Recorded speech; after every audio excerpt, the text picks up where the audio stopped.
Cornet, spécialiste en sciences des religions et spécifiquement les rapports entre religion, culture et politique. Aujourd'hui, sur les ondes de radio Infocité, on reçoit deux invités, deux professeurs. Le professeur Yves Gingras de l'Université du Québec à Montréal, l'UQAM, et le professeur Samir Sol de l'Université de Montréal pour parler de l'actualité sur les campus universitaires. Il y a évidemment au centre-ville de Montréal, il y a un campement depuis une semaine maintenant au cœur de la ville qui fait les manchettes, mais il y en a également maintenant à l'Université de Toronto, à l'Université d'Ottawa.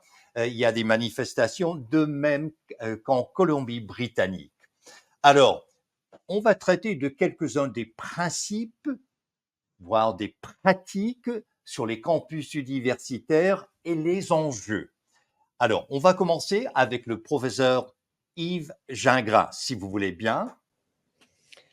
Écoutez, ce que j'observe actuellement sur les campus, moi, je ne l'observe que du point de vue de la liberté académique et de la liberté d'expression. Il y a une énorme confusion actuellement entre ce qui relève de la liberté académique et ce qui relève de la liberté d'expression. Okay? C'est sûr que sur les campus, les étudiants ont, comme tous les citoyens, y compris comme les professeurs, la liberté d'expression.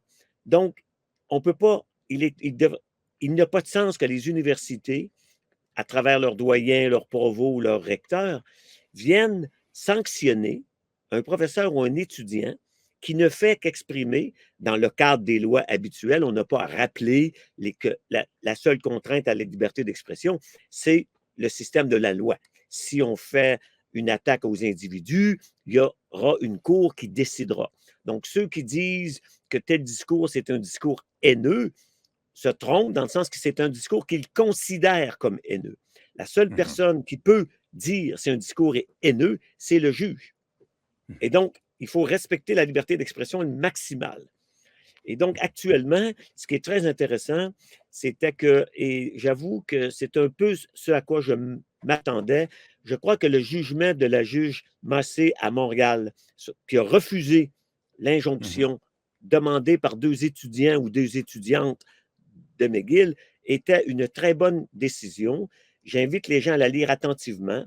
Moi, je l'ai lu au complet, je l'ai ici, et il y a une phrase qui est très importante dans ça. Quand on dit que c'est un terrain privé, ce n'est pas tout à fait évident sur le point de vue symbolique que c'est un terrain du campus auquel les gens circulent, où on a des habitudes. Donc, il y a une ambiguïté sur la nature parce que ça demeure un terrain sur le milieu universitaire. Et donc, la juge dit une chose, à mon avis, très, très importante à son paragraphe 37. Elle dit « Les universités sont des lieux particuliers et il est bien possible qu'il faille conclure que les droits à la liberté d'expression et de réunion pacifique doivent s'y voir donner un poids plus important, doivent s'y voir donner un poids important, compte tenu de la nature de leur mission. Que des thèses divergentes y soient défendues et puissent y avoir cours n'a rien d'étonnant, au contraire. » Et elle ajoute que les tribunaux n'interfèrent généralement pas dans les choix des politiques d'institutions telles que les universités. Donc, elle a eu parfaitement raison de dire ce qui se passe actuellement sur le campus de McGill. Il n'y a aucune loi qui est enfreinte. Il y a des discours qu'on peut ne pas aimer, mais qui font partie de la liberté d'expression. C'est dans ce domaine-là qu'on est actuellement. Ils ont le droit de demander que l'université abandonne certaines choses. Ça ne veut pas dire que l'université doit le faire. Ça veut dire qu'on l'a demandé qu'elle le fasse. Par exemple, je vous dis immédiatement que moi, qui est un défenseur absolu de la liberté académique, bien qu'étant hyper critique du gouvernement d'Israël et surtout de son premier ministre, M. Netanyahou, qui est un vote en guerre absolument incroyable, une université n'a pas coupé ses ponts avec d'autres universités. On l'a vu dans le cas de l'Ukraine et de la Russie. On pouvait sanctionner le gouvernement russe, mais moi, je donnais une conférence à l'Institut d'économie et je ne pouvais pas pénaliser le professeur qui m'invitait, qui était bien sûr pas quelqu'un du côté de Poutine, ni les étudiants. Donc, il faut distinguer. La liberté académique, c'est une chose, la liberté d'expression, c'est une chose. Ce qu'on voit actuellement, c'est des étudiants, donc qui sont sur des campus, qui exercent leur liberté d'expression et il faut, tant que ça ne devient pas violent, et la juge, encore une fois, a très bien dit que l'intervention policière, au contraire, générerait de la violence. Et je conclue en disant que je pose une question. 2 étudiants ou 2 étudiantes qui vont en cours, OK? Qui est derrière eux? Beaucoup de difficultés à croire que ces 2 étudiants ou étudiantes ont de l'argent pour aller en cours, pour demander d'interdire la présence à 100 mètres à 154 édifices de McGill. C'est un bris absolu de liberté d'expression et la juge l'a bien dit qu'il n'y a aucun lien entre les 154 édifices et le problème sur le territoire actuellement. Donc, c'est un abus qui veut juste empêcher les gens de s'exprimer parce qu'ils sont critiques de la décision du gouvernement d'Israël de détruire, rigoureusement détruire, des villes à Gaza actuellement. C'est un fait empirique, il suffit de l'observer. Donc, il faut se poser la question, qui est derrière eux? Tout comme c'était, par exemple, on a su que c'était le B'nai B'rith qui était derrière la demande d'empêcher le vote de l'association, d'une association étudiante de McGill sur le désinvestissement. Alors qu'à mon avis, l'association avait le droit de voter pour un désinvestissement. Encore une fois, ça ne veut pas dire que l'université est obligée d'écouter ce vote. Ça veut dire qu'on a le droit de s'exprimer par des votes. Donc, la tentative de brimer la liberté actuellement, elle est du côté de ceux qui s'opposent aux critiques d'Israël. Et professeur Samir de l'Université de Montréal, je vous invite à enchaîner, répliquer, refuter. À vous la parole. Bien, bien. Merci de m'avoir invité. Merci de ce dialogue avec vous et avec Yves Gingras. Je rejoins beaucoup ce que dit Yves sur la question de la liberté, la question de la liberté d'expression, etc. Et je voudrais, élargir sur ce qu'il vient de dire, parce que pour le contenu, je n'ai rien à redire. Je suis tout à fait d'accord avec les propos qu'il a tenus. Alors, je vais élargir un peu le sujet pour le mettre dans un contexte plus global, plus général. Liberté d'expression, liberté académique, libertés universitaires, on en parle beaucoup. On les proclame. On a même maintenant des déclarations de principe dans la plupart des universités qui les défendent. De sorte que, on pourrait dire que dans les universités, ces libertés sont protégées. Maintenant, quand vient le moment de les appliquer, c'est alors que les problèmes émergent. C'est-à-dire que du moment que quelqu'un essaie de dire c'est ma liberté de dire ceci, ou j'ai le droit, dans le cadre académique ou universitaire, d'inviter celui-là, on érige alors des obstacles. Les obstacles étant de nature externe à la mission universitaire, c'est-à-dire des obstacles de sécurité, c'est-à-dire des interventions externes à l'université qui menacent l'université, menacent les personnes qui voudraient exercer leur liberté par des poursuites, par des appels à des sanctions, au congédiement. On a eu tout ça depuis le mois d'octobre dernier. C'est-à-dire que le problème fondamental, c'est que nous sommes très généreux en déclarations nobles et idéalistes. Mais quand vient le moment de les appliquer, elles ne marchent plus. Elles ne sont plus applicables. Ça, c'est le problème fondamental dans les universités aujourd'hui. C'est un problème que nous allons devoir affronter parce que ce qui s'est passé entre 2020 et 2021, c'est beaucoup de déclarations de grands principes. Beaucoup de débats là-dessus. On s'est dit maintenant, c'est réglé, on a les principes. En réalité, on ne les a pas. En réalité, on ne les a pas concrètement parce que les événements en Palestine nous le rappellent, les événements en Ukraine nous le rappellent aussi. Hein, ça a commencé dès 2022 et ça continue, ça s'est aggravé avec la Palestine. Donc, premier point, c'est cet écart, ce hiatus entre les grands principes auxquels tout le monde adhère, ou pratiquement tout le monde, et les réalités. c'est-à-dire les obstacles érigés par des ennemis de ces principes quand la question les concerne. On ne veut pas entendre l'autre point de vue, on demande alors à l'université, à l'État, aux tribunaux, d'interdire ou de retirer la parole à d'autres personnes. C'est notre problème aujourd'hui. Il faut arrêter ça. Il faut trouver le moyen d'arrêter ça.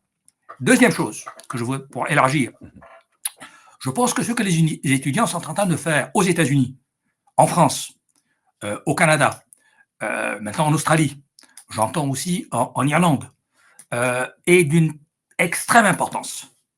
C'est d'une très grande importance parce que la stratégie adoptée par les gouvernements occidentaux, par les médias mainstream, par les milieux sionistes, c'était d'interdire toute discussion, de rendre impossible la discussion sur ce qui se passe en Palestine.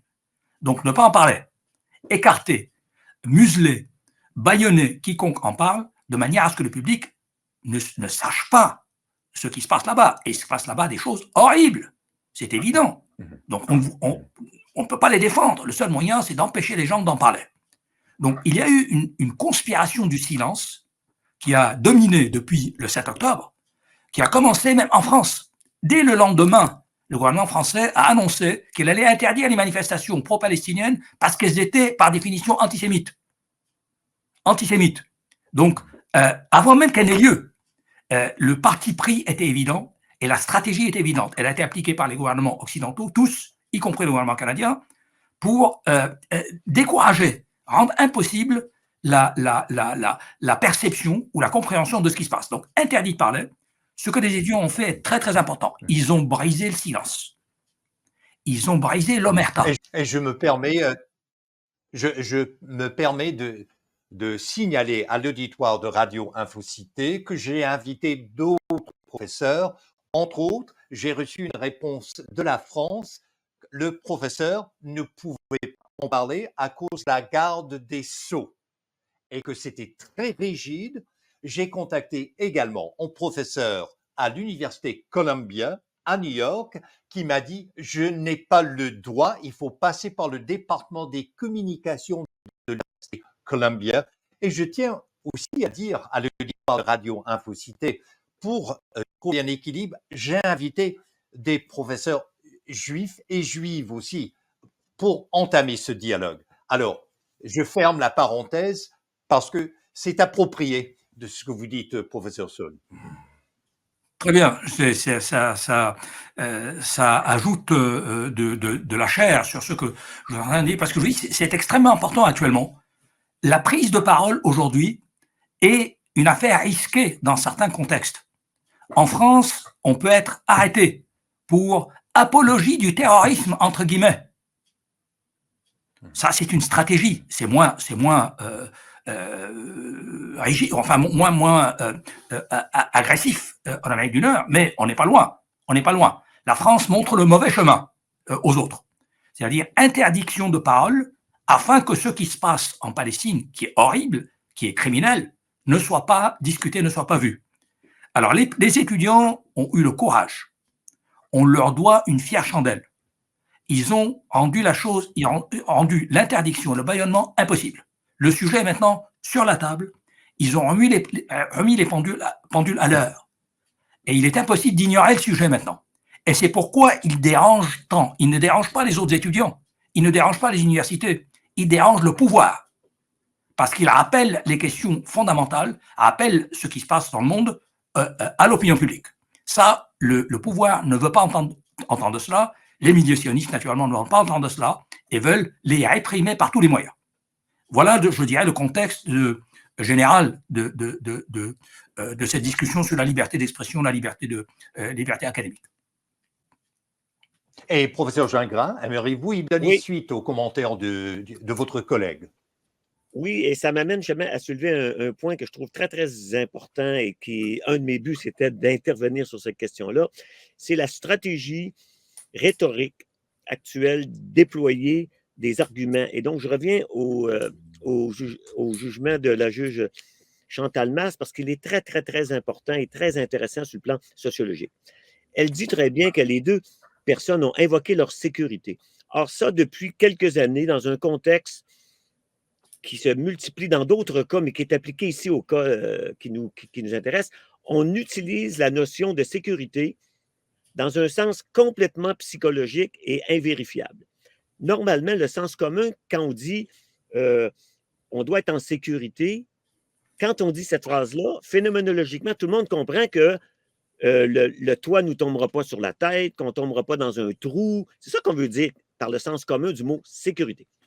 Maintenant, le mot sécurité a pris un sens tellement large que si moi je parle fort dans un cours où je dis une chose qui déplaît, on dit ah ben moi je ne me sens pas en sécurité parce qu'Yves Gingras, il est déplaisant. Mais ce n'est pas une question de sécurité, là, c'est une question de sentiment psychologique.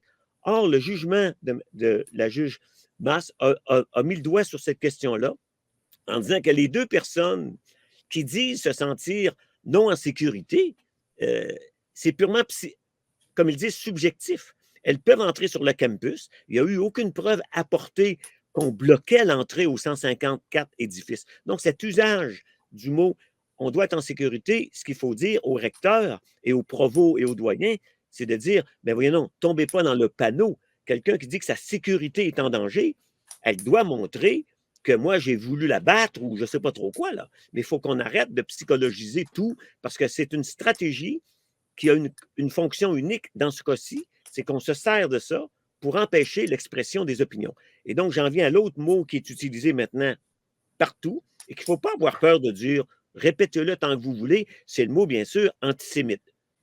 On utilise maintenant comme une stratégie le mot antisémite parce que les gens ont peur de se faire traiter d'antisémite. On pouvait comprendre que des années 50, je dirais jusqu'aux années 2000, on a toujours le surmoi de la Shoah.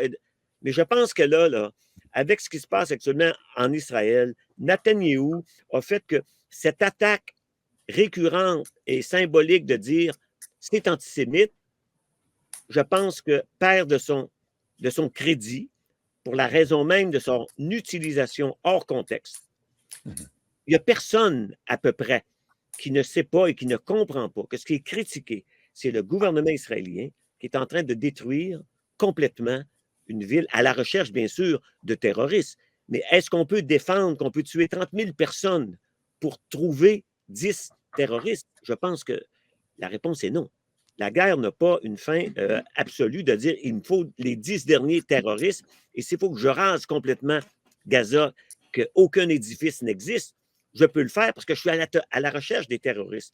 Un autre usage rhétorique qui est utilisé, c'est de dire Israël a le droit de se défendre. Mais il n'y a personne qui empêche Israël de se défendre. Mais Israël a été attaqué de façon radicale, bien sûr, le 7 octobre. Mais actuellement, il y a eu 1200 morts. Mais là, on est à 35 000. Et on n'est plus dans le même état, là. Il ne se passe pas. Donc, on répète des choses. Donc, il faut faire très attention à la rhétorique. Et pour répondre à ce que mon collègue disait, c'est que ce qu'il faut nous dire aux universités et aux recteurs, c'est d'écouter, là, arrêtez d'invoquer la sécurité. C'est de la rhétorique. Il n'y a aucun problème de sécurité actuellement, jusqu'à preuve du contraire, à McGill. Il n'y a pas d'attaque. Le jour où la guerre prendra entre les deux, les flics vont intervenir. D'ailleurs, le fait qu'il faut saluer ça, parce que quand vous dites en France, la France est un pays pré-révolutionnaire, de culture encore royaliste, où le président de la Startup Nation se permet d'interdire la liberté d'expression a priori, comme vous l'avez dit, il le fait en interdisant à l'avance ce qui a cessé après quelques semaines parce que c'était un scandale.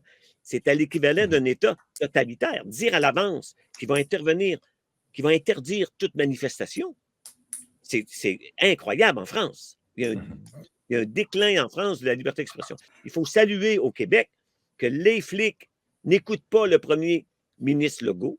La police est autonome et la police de Montréal, jusqu'à l'heure où on se parle actuellement, je n'ai pas eu de nouvelles au cours des 30 dernières minutes, mais je crois qu'elle est assez intelligente pour voir que tant qu'ils s'amusent là, tant qu'ils font un siège pacifique où ils dénoncent des choses, je vous prédis qu'elle n'interviendra pas.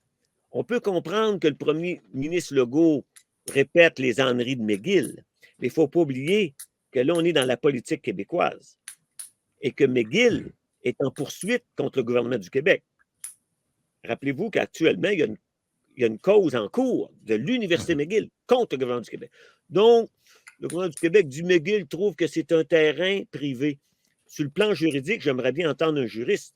Parce que le fait que cette ouverture de gazon est accessible à tous, que ce soit une université, le côté privé est un peu plus compliqué à traiter, ce qui, à mon avis, est implicite dans ce que dit la juge Masse quand elle dit que l'université est un terrain particulier, les gens se promènent sur les campus. Invoquer le côté privé, c'est peut-être plus compliqué que ce que Legault nous dit. Donc, moi, je dis aux universités, cessez de vouloir agir quand on invoque le mot magique sécurité. Sécurité doit être la sécurité physique. Alors, permet de dire que j'ai bien invité des juristes aussi, peut-être lors de la prochaine rencontre d'idéologie. Et de mon côté, je tiens à dénoncer le 7 octobre 2023. Il s'agissait bel et bien d'un massacre, il s'agissait des atrocités commises du Hamas. Ceci dit, je crois comprendre, quand vous dites, Yves Gingras, qu'il y a une utilisation abusive du mot sécurité, il y a une utilisation abusive du mot antisémitisme, et je me pose la question, s'agit-il d'une autre forme de rectitude politique, sinon du wokisme de la droite? J'invite le professeur. Je vais répondre très brièvement. Au point de vue rhétorique, on utilise des mots pour décrédibiliser les autres. D'autres ont compris et ont inventé le mot islamophobie, que j'aimerais bien qu'on me définisse de façon précise, hein, parce qu'il suffit de critiquer l'usage chez les femmes qui sont dominées complètement parce qu'elles sont obligées, alors qu'ils disent qu'elles sont libres, de mettre un voile. Aussitôt qu'on dit ça, on est traité d'islamophobe. Moi, ça ne me dérange pas, j'ai la couenne dure, mais il y a un usage rhétorique d'islamophobie qui est le symétrique, appris de l'usage historique de antisémite. Les gens ont compris que ça marche, cette affaire-là. On insulte. C'est comme on dit, t'es homophobe. Au lieu d'avoir des arguments contre des choses contre lesquelles on n'a pas d'arguments, on envoie une insulte. Et les gens disent « Ah, je ne veux pas être traité de homophobe, donc je vais fermer ma gueule. » C'est ça le but, dans tous les cas, des adjectifs décrédibilisateurs. C'est rien d'autre. Tout à fait, tout à fait. Je vais revenir là, sur ce point-là juste après. Mais simplement pour signaler que quand j'ai parlé de la France et que le gouvernement disait on va interdire les manifestations pro-palestiniennes parce qu'elles sont antisémites, il n'a pas interdit les manifestations pro-israéliennes. Au contraire, il y en a une d'ailleurs avec appui officiel. Hein. La tour Eiffel a été recouverte du drapeau israélien. C'est-à-dire que tout ça est mystification, mensonge, duperie. Il ne s'agit pas d'arrêter quelque chose parce qu'elle est mauvaise, c'est d'arrêter quelque chose parce qu'on ne l'aime pas. Et on approuve une autre chose. Donc c'est de l'hypocrisie, de la partisanerie assez évidente. Maintenant, l'usage des mots et des insultes et de la calomnie, ça devient la règle maintenant. Pour tous les domaines. Il suffit d'expliquer quelque chose pour se faire taxer de conspirationnisme, de complotisme, de discours haineux par ceux qui ne veulent pas entendre un point de vue qui n'est pas le leur. C'est devenu la règle. C'est une des maladies de notre époque. Transposer cela dans le cas Israël-Palestine, il est là depuis très longtemps. Ce que nous entendons du côté sioniste, ce n'est pas nouveau. Et la ligne à l'effet qu'Israël a le droit de se défendre, c'est le mantra des gouvernements occidentaux. Quiconque connaît l'histoire de cette région ou l'histoire des comportements des divers acteurs vous dira que tout ce qu'ils ont fait, c'est faire jouer le disque, demander maintenant, il se passe quelque chose là-bas, qu'est-ce que je dis? Je dis, Israël a le droit de se défendre. Sans même regarder ce qui se passe. Et ils l'ont fait, tous l'ont fait, ils ont continué, jusqu'au moment où l'affaire devenait évidemment mensongère. Il n'est pas en train de se défendre, il est en train de massacrer un peuple. Hein, c'est assez évident. D'où alors l'autre, la stratégie connexe, qui est de fermer la gueule à tout le monde. On leur dit interdit de parler, parce que si vous parlez, vous êtes un antisémite. et on va vous poursuivre. Il y aura des conséquences, vous allez perdre votre emploi, etc., etc. Les groupements sionistes, aujourd'hui, montrent une audace qu'ils n'ont jamais montrée dans le passé. Parce que la cause est, enfin, disons, l'enjeu est très important. Israël est en train de commettre un massacre. Et il faut cacher ce massacre. Il faut éviter que la population occidentale ne dise « arrêtez ça ». Alors, il faut détourner l'attention par tous les moyens et clouer le bec à quiconque parle.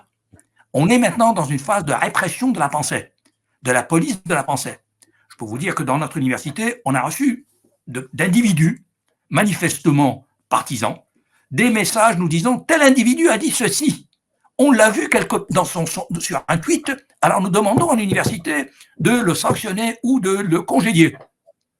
On reçoit ça comme professeur au sujet d'une personne. Alors, et c'est pas seulement une personne, c'est 2 cas, en tout cas, je connais 2 cas. C'est évidemment concerté.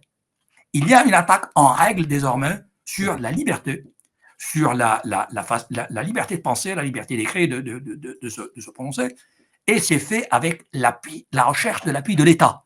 On veut que les autorités agissent pour clouer le bec à quiconque parle.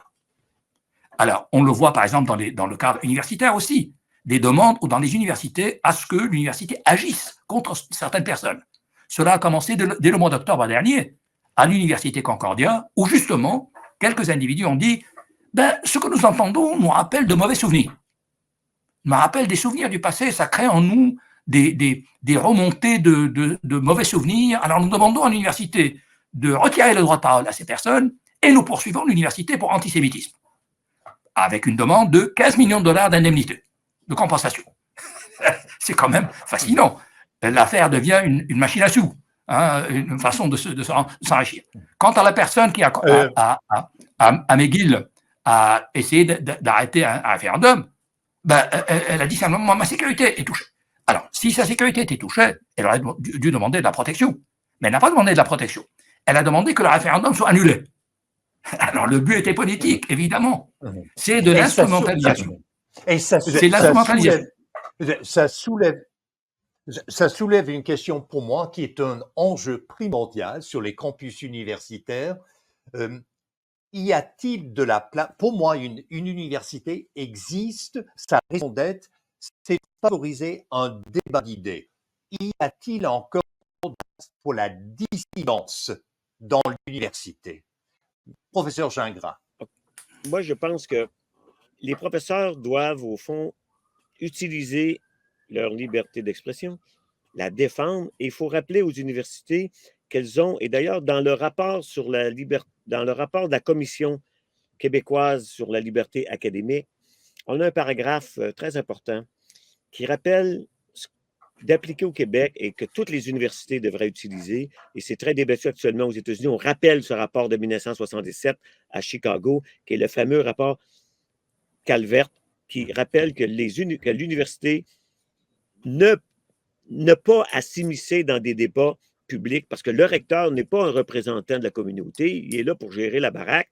Il ne peut pas profiter de son poste, comme on l'a vu à McGill avec le provost qui profite de son poste pour énoncer des opinions qui ne sont pas celles de la communauté, mais qui sont celles d'une petite partie de la communauté. Donc, l'université doit, par exemple, actuellement à l'UQAM, qui est quand même une université habituée au débat, l'université a eu la brillance de dire, écoutez, les gens ont le droit de mettre des opinions. Moi, j'ai vu des circulaires qui passent à l'UQAM, qui a traité les autres de tous les noms de la Terre de façon anonyme.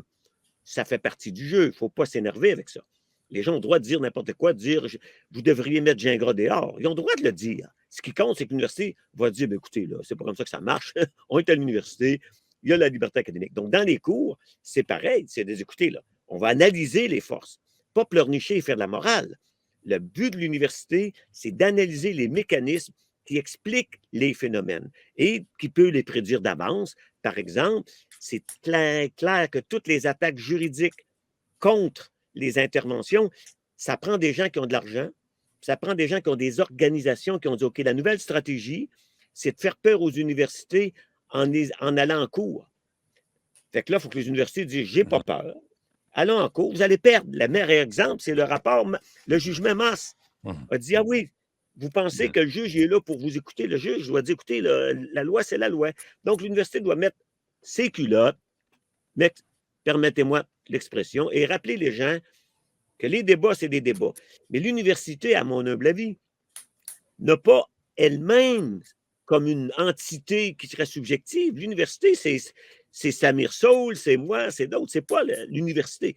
C'est pas l'université qui doit dire « je vais organiser une réunion générale pour discuter ». Hey, c'est un débat qui se passe en Israël et à Gaza. Nous, ce qu'on peut faire, c'est comme pendant la guerre du Vietnam. C'est exactement la même chose qui se passe. Les campus ont dit enough, puis on dit au gouvernement américain, il faut que vous sortiez de la guerre du Vietnam. Ça a pris du temps, c'est arrivé au milieu des années 70, mais ça a eu de l'effet. Mais il faut qu'on rappelle que la mission de l'université, c'est de réfléchir, c'est d'analyser sans aucune contrainte. Moi, l'analyse que je fais de la rhétorique, des usages de l'antisémite, de l'islamophobie, de l'homophobie, elle est structurelle, elle est générale. On l'applique ici parce que là, on est dans l'usage du mot antisémite, mais il faut rappeler que c'est un usage qui va être demain remplacé par d'autres mots. La nouveauté au Québec, qui est importée des États-Unis, bien sûr, c'est de se servir du cadre juridique pour faire peur aux universités en disant « je te poursuis pour 15 millions parce que Gingras n'a pas été gentil dans son cours, puis là, je l'ai enregistré, etc. » Moi, je suis plutôt zen et dis « restez calme, je vais gagner en cours » parce que l'université, c'est le seul lieu où on peut dire des choses. Et l'université n'a pas à dire, Gingras, quand je parle en termes de liberté d'expression, par exemple, je peux émettre un avis sur le gouvernement français, je ne suis pas expert de la France, mais je suis un citoyen aussi. Et donc, l'université ne peut pas intervenir, et ça, elle le fait dans certains cas. Il faudrait se demander aux syndicats sur quelle base juridique, sur quelle politique interne à l'université on peut sanctionner un professeur qui, dans son choix, qui n'est pas le mien, est allé sur le terrain de Concordia se chicaner avec des étudiants pro-israéliens. C'est son droit d'aller là. L'université n'a pas intervenu. Elle a juste à dire, écoutez, cet individu-là était dans la rue à Concordia. Je ne vois pas en quoi, moi, recteur ou doyen, je dois commencer à dire, hey, toi, mon cher ami, tu ne dois pas parler. Sur quelle base juridique il peut faire ça? À mon avis, il n'y a aucune base juridique à l'intérieur de l'université. Donc, il faut rappeler que l'université a sa mission. Et c'est la seule façon de gérer ça. Elle n'a pas à commencer à émettre une opinion sur Israël comme université. C'est Samir a son opinion, un de ses collègues a l'opinion inverse, et la vie académique. Tout à fait. C'est sur ce point-là, je dirais que j'ai une petite D'accord. Une petite divergence justement avec certains des manifestants qui demandent à l'université de prendre position sur le conflit. Alors, moi, ce n'est pas tout à fait ce que je souhaiterais. Je souhaiterais que l'université doit rester neutre. Elle doit rester neutre. Mais elle doit assurer le droit des membres de la communauté universitaire de discuter de tous les sujets. Ce qui est aujourd'hui en cause, c'est l'interdiction par des pressions externes, juridiques, pécuniaires et autres, d'exercer cette liberté universitaire grâce à laquelle nous pouvons être une université. C'est la mission universitaire. Donc, ce qui est demandé à l'université, ce n'est pas de prendre position, qui a raison, qui a tort, c'est d'assurer le droit de ses membres de faire leur travail de discussion de ce qui se passe dans le monde. Je veux faire une petite confidence, qui n'est pas vraiment une confidence puisqu'elle est publique. Je suis membre de l'Assemblée universitaire à l'Université de Montréal, qui est l'instance suprême de sorte de parlement, l'Assemblée nationale de l'Université de Montréal, où avec un collègue, on a mis de l'avant une résolution, proposition au mois de mars dernier, pour favoriser la promotion de la discussion, de l'expression des idées sur le campus. Parce qu'on a remarqué justement qu'il y avait un écart entre les principes et leur application. Alors on a dit, mais il faudrait qu'on soit un peu plus actif, que l'université, l'Assemblée universitaire donne un mandat à un groupe, un comité existant ou pas, pour trouver les moyens de favoriser, par exemple, trouver les moyens de stopper ces pressions externes, que l'université soit un peu plus ferme, qu'elle ne cède pas pour des raisons pécuniaires ou de peur. Donc, c'est faire en sorte que les membres de la communauté universitaire puissent exercer leurs droits, puissent exercer ce que disent les grandes chartes ou les grandes déclarations de principe, ce qu'on n'arrive pas à faire maintenant. Alors, on pensait que ça passerait comme une lettre à la poste. Eh ben non. Eh ben non. Eh ben non, il y a ça chipote sur tel point, quel comité il faut avoir. Donc ça a été remis au mois d'avril. Au mois d'avril, on a changé pour satisfaire ceux qui chipotaient sur le premier point. Il y a eu de nouveaux points de chipotage. Et ça revient en discussion au mois de mai.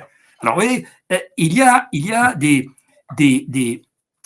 pesanteurs, il y a des freinages dans l'institution elle-même, et ce n'est pas uniquement de la part des responsables, des dirigeants. Il y a dans l'institution une inertie qui fait en sorte que bouger un peu les choses ou remuer le contexte, le train-train quotidien bureaucratique de chacun fait son boulot de 9h à 5h, demande des promotions et écrit des articles.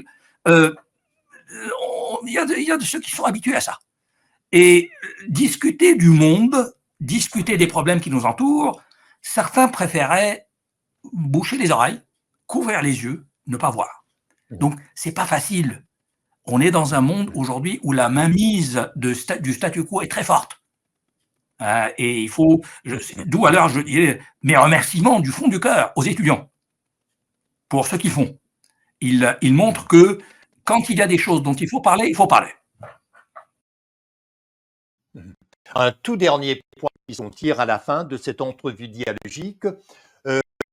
En tant que quelqu'un qui présente des ateliers dialogiques sur les relations palestiniennes depuis 37 ans, je suis certes navré par la guerre Israël-Hamas, d'autant plus que ça fait des décennies qu'on est face à cette problématique et à maintes reprises, la solution, la réponse, c'est le militarisme, ce sont les forces armées, c'est la guerre.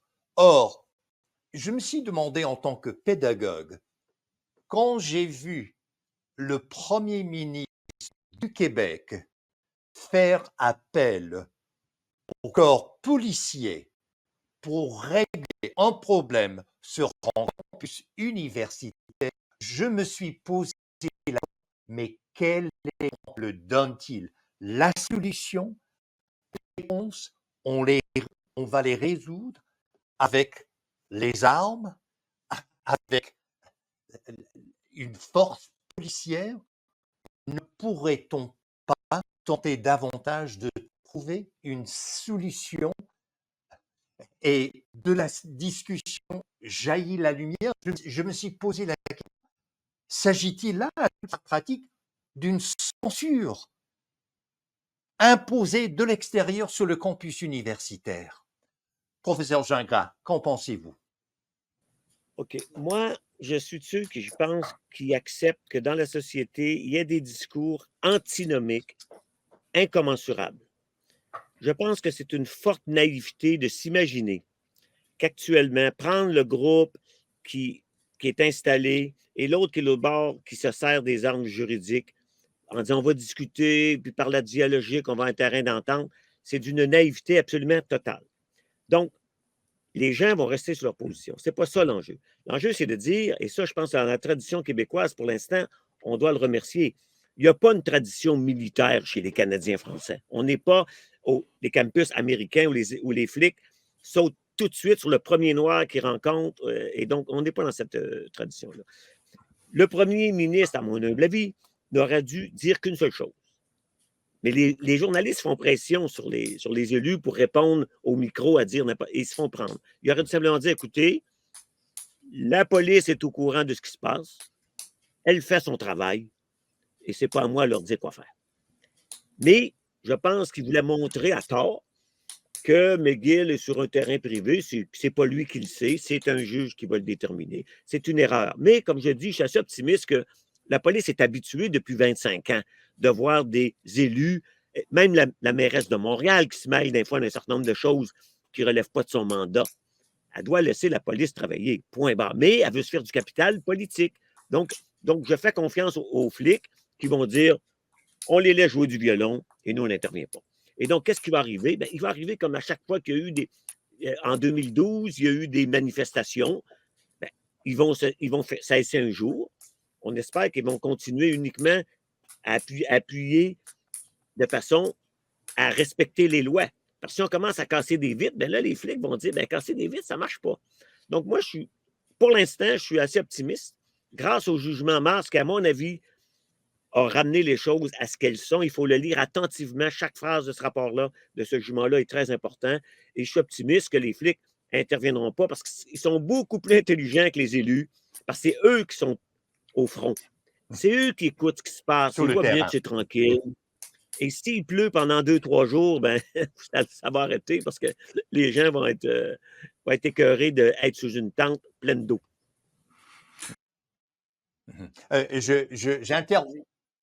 J'interviens dans l'histoire du militarisme au Canada français. Le professeur Gingras a entièrement raison. D'ailleurs, je conteste cette monographie publiée chez University of Toronto Press, The History of Pacifism par Thomas Socknott, l'histoire du pacifisme, où il prétend dès le début du livre que les Canadiens français sont à la guerre parce qu'ils sont des nationalistes.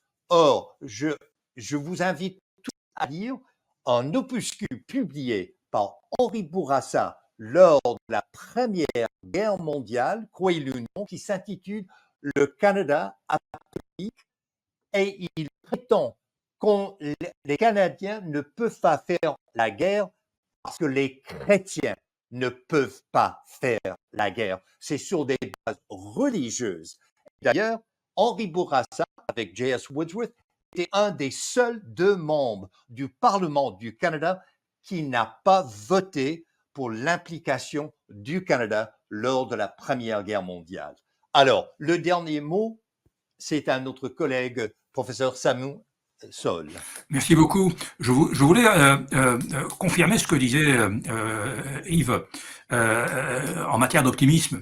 Le jugement de masse est une avancée par rapport au jugement qui a été émis au mois d'octobre dernier.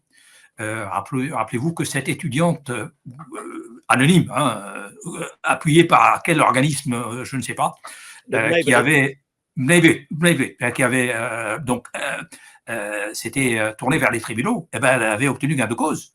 Le tribunal avait interdit un référendum voté par des milliers d'étudiants. Et on s'est dit, alors là, on est vraiment, on a perdu complètement les pédales et notre système juridique est à terre. Hein. Bon, il y a le jugement masse est encourageant sur plusieurs plans. Hein. L'un d'eux étant que le système juridique est au-dessus de cette partisanerie. Donc ça, c'est effectivement quelque chose d'utile et de valable. Le problème de Legault, c'est qu'il parle en politicien. Hein. C'est un politicien qui veut profiter de la situation et qui montre effectivement que le pouvoir est du côté d'Israël. C'est pas compliqué. Il n'est pas le seul. Les pouvoirs dans des gouvernements occidentaux, dans les pays occidentaux, sont favorables à Israël. Le problème, c'est Israël. Le problème, c'est le comportement d'Israël qui devient tellement odieux qu'ils ont du mal à le défendre ouvertement. Alors on utilise des moyens détournés, l'instrumentalisation de l'antisémitisme, les insultes, les juridiques, etc., pour arriver aux mêmes fins. C'est-à-dire permettre à Israël de réaliser ce qu'il veut réaliser, c'est-à-dire massacrer la population palestinienne. Donc les gouvernements occidentaux ne sont pas neutres dans cette question. Ils ont un point de vue et ils essaient de l'imposer à toutes les institutions, y compris aux institutions universitaires. Alors pour les universités, c'est très délicat parce qu'on a justement cette liberté, ce principe de liberté qu'on doit appliquer. Et il devient très difficile de dire vous n'avez pas le droit de dire ceci. Alors il faut inventer un prétexte. Prétexte, vous êtes dangereux. Prétexte, vous êtes haineux. Prétexte, vous êtes conspirationniste. N'importe quoi. La stratégie des insultes est maintenant intégrée dans notre vie culturelle, dans notre vie intellectuelle. Et elle a un caractère inhibiteur dans les discussions. Se faire insulter, c'est se faire dire « ferme ta gueule », sinon il va y avoir des conséquences, alors les gens se taisent. Résultat, silence total, silence de cimetière dans le monde universitaire sur les questions très, très importantes qui nous entourent, l'actualité, les questions Palestine, guerre mondiale, Ukraine, bientôt la Chine. vous savez, on entre dans une phase maintenant de conflit de plus en plus intense dans le monde. Et il sera impossible d'en parler. Voilà le grand danger qui nous affronte.